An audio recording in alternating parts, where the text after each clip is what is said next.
Nestled within the embrace of the Shatasringa forest, fate wove its intricate design in silence.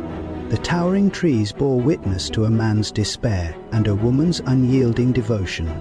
Pandu, who now lived shackled by a curse that denied him the joys of fatherhood, his sorrow weighed heavily upon him, for the Kuru dynasty stood on the brink of uncertainty.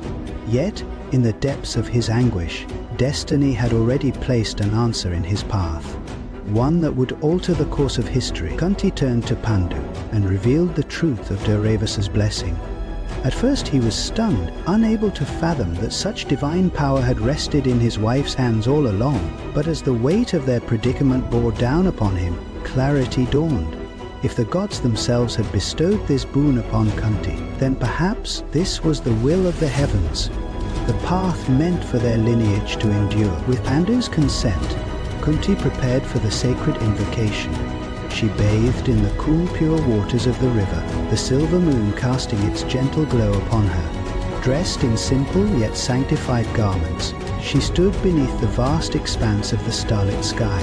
Her heart pounded, for she knew that the choice she was about to make would not only shape her own destiny, but the fate of generations to come. Closing her eyes, she invoked the first god.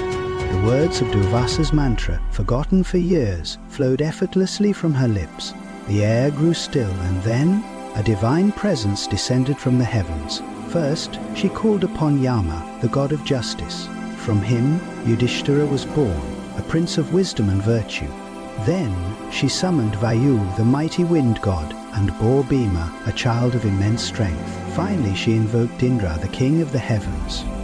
From this union, the greatest warrior of all time was born, Arjuna, the unparalleled archer. Seeing the divine children in Kunti's arms, Madri, Pandu's second wife, pleaded for the same blessing. Kunti, kind-hearted, taught her the secret, and Madri called upon the twin gods, the Ashwini Kumuras. From them she bore Nakula and Sahadeva, as swift and brilliant as the stars themselves. The Kuru bloodline was reborn. 5 sons, each destined for greatness. But as the cries of newborns filled the peaceful forest, another sound echoed in the distant halls of Hastinapura. A scream, long, painful, and filled with despair. In the grand palace of Hastinapura, Queen Gandharash, wife of the blind king Dhritarashtra, was in agony. For 2 long years she had carried the burden of pregnancy, waiting for the moment when her sons would be born.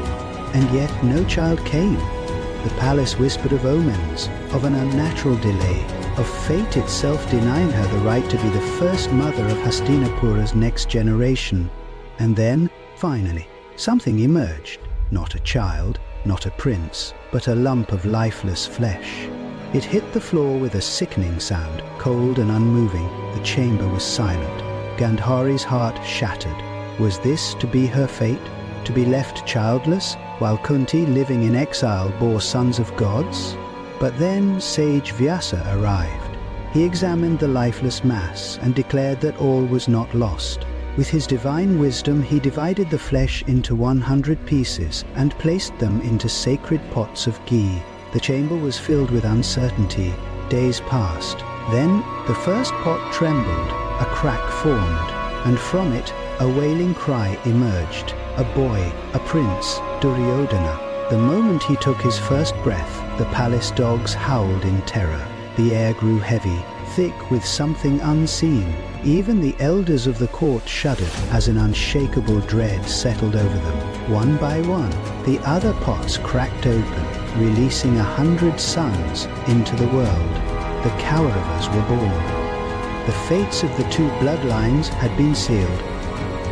Under the watchful eyes of Kripacharya and Dronacharya, the princes of Hastinapura embarked on their rigorous training. Every morning before dawn, the royal grounds echoed with the rhythmic sound of swords clashing, arrows piercing targets, and warriors grunting in exertion. The Kuru princes, both the Pandavas and Kauravas, pushed their bodies to the brink, striving to master the art of war. Among them, one warrior rose above all, Arjuna. From the moment he picked up a bow, it was clear that he was unlike any other. His hands were steady, his mind sharper than the edge of a blade. With an unyielding thirst for perfection, he trained long after others had collapsed from exhaustion. Whether in the blinding heat of the midday sun or the eerie darkness of night, his arrows never strayed from their mark. His skill was more than mere talent. It was discipline, devotion, and an almost supernatural connection with his weapon.